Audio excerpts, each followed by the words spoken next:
दे रहा होगा 305 रुपया एमआरपी लिखी हुई है और ये आजमगढ़ की मंडी से मुझे मिला है मात्र 8 रुपए का। कितना परसेंट कमीशन आप खा रहे हो? ये ऐसा क्यों है? इस पे भी चर्चा होती है। ये देखिए आईबी सेट है जिसके माध्यम से ग्लूकोज ब्लड वगैरह चढ़ता है शरीर में, इसे कहते हैं आईबी सेट। इस पे जो एमआरपी लिखी हुई है वो 198 और यहाँ आप देख सकते हैं 198 रुपए की ये आईबी सेट मुझे पड़ी है मात्र 12 रुपए की। फिक्स्टर वीगो सेट लगाने के बाद जो उस पर टेप लगाया जाता है यह मुझे पड़ी है 6 से 7 रुपए की और इस पे एमआरपी 71 रुपया 50 पैसा। यहां भी आप देख सकते हैं। मैं इसलिए आपके बीच आया हूं। इसी प्रकार से बहुत सारे हजारों 2-3 हजार दवाएं ऐसी हैं जो 100 रुपए की दवा है 3000 की बिकती है।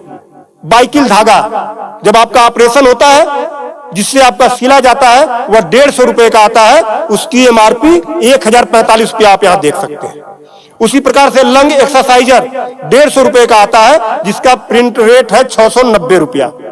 बुखार में जो पैरासीटामॉल की जो बोतल आती छोटी सी वह 50 रुपए की आती है और उसकी एमआरपी यहां आप देखें एमआरपी 522 रुपया है। कमर की बेल्ट जो 100 रुपए की आती है उसे 500, 600, 700 रुपया प्रिंट। और तो और जब किसी की हड्डी टूटती है तो जो राड पड़ता है, राड अधिकतम रेट राड का 500 से लेकर 1500 रुपया तक, अलग अलग वैरायटी है 500 से 15 तक, लेकिन आपको 5000 से 20,000 रुपया 25,000 रुपया चार्ज किया जाता है। आपके दिमाग में आ रहा होगा कि अरे भाई डॉक्टर लगा रहे हैं तो उसको देखिए, डॉक्टर जब आप अस्पताल में भर्ती होते हैं तो बेड चार्ज अलग, नर्सिंग चार्ज अलग, जांच की फीसें अलग, वो सब चीजें करने के बाद 1500 रुपए की चीज खरीद कर आप 20-20 हजार का बेच रहे हो। तब मैं आपके बीच कहने आया हूं कि साथियों उसी प्रकार से बहुत सारी दवाई हैं। 100 रुपए की दवा, एक दवा मैं देखा ला नहीं पाया उसको, 100 रुपए की दवा उसकी एमआरपी 2000 रुपया लिखी हुई थी। हजारों दवाइयां हैं आपके साथ, आपको लूटने का काम कर रहा है। मुद्दा ये नहीं है, मुद्दा ये नहीं है कि इस पे 305 का प्रिंट छपा हुआ है। मुद्दा ये है कि इसे छपने किसने दिया? जिसे हमने चुनकर भेजा, क्या वो दलाली खा रहा है, कमीशन खा रहा है? 8 रुपए की चीज 305 रुपए का प्रिंट वो छपने क्यों दे रहा है? ये चोरी से थोड़ा ना बिक रही है, खुलेआम बिक रही है। तो ये जिम्मेदारी सरकार की है। इसीलिए मैं कह रहा हूं कि आइए, और ये मुद्दा किसी सपा, भाजपा, कांग्रेस किसी नेता का थोड़ा ना है, ये भारत के 140 करोड़ जनता से जुड़ा हुआ मुद्दा है। आपको आगे आना होगा और आगे आने के लिए आपको इस वीडियो को अधिक से अधिक शेयर करवाना होगा, अधिक से अधिक लोगों को बताना होगा। इसलिए नहीं कि मेरा ये प्रचार हो जाएगा, ऐसा कुछ नहीं है। इस मुहिम को जब ये वीडियो शेयर होंगे, सोशल मीडिया एक ऐसा प्लेटफॉर्म है जिससे सरकारें हिल जाती हैं। आज मैं इस चीज को लेकर आया हूं, ये जनता से जुड़ा हुआ मुद्दा है।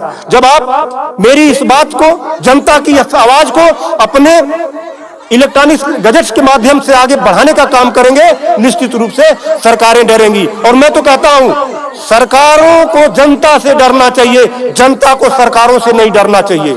तब मैं आपके बीच कहने आया हूं कि आइए मेरे इस मुहिम को आगे बढ़ाएं कि बात 305 रुपए की नहीं है, बात उस गरीब की है, उस रिक्शा चालक की है जो दिन भर में 450 से लेकर 500 तक की मजदूरी पाता है। अगर उसकी तबीयत खराब हुई, वो बेहोश हो गया, उसके घर वाले किसी उसको अस्पताल लेकर जाते हैं तो 305 रुपया वो अस्पताल केवल वीगो का चार्ज कर लेगा, फिक्स्टर का 71 रुपया चार्ज कर लेगा और आईबी सेट का चार्ज कर लेगा। ये सब मिला के 600-700 रुपया हो गया। यानी उसकी 1.5 दिन की दिहाड़ी में अभी तो ग्लूकोज लगा ही नहीं, दवा कोई उसने खाया ही नहीं, बेड का चार्ज हमने बताया नहीं, अस्पताल का चार्ज हमने बताया नहीं। 1.5 दिन की दिहाड़ी उसकी केवल इस 3 आइटम से चली गई। आगे की दवा कहां से आएगी? तब उसका बाप खेत बेचेगा, उसकी बीबी गहना बेचेगी। इस तरह का लूट खसोट। और मैं तो कहता हूं शर्म करो ऐसा करने वाले लोगों। 8 रुपए की चीज 305 की बेचते हो। आज आपके अस्पताल में अगर जो दाई है उसका वेतन 7,000 है, यानी प्रत्येक दिन 210 रुपया। अगर उसकी तबीयत खराब हुई, वो आप ही के अस्पताल में भर्ती होती है तो उसकी 3 दिन की दिहाड़ी केवल इन 3 चीजों की लग जाती है। कुछ तो शर्म करो, कुछ तो सोचो। स्वास्थ्य, शिक्षा, सेवा का क्षेत्र है, लेकिन आपने इसे लूट का अड्डा बना दिया है। सरकारों के मिली भगत से ऐसा हो रहा है। तो मेरा निवेदन है आप लोगों से कि इस वीडियो को अधिक से अधिक शेयर करें।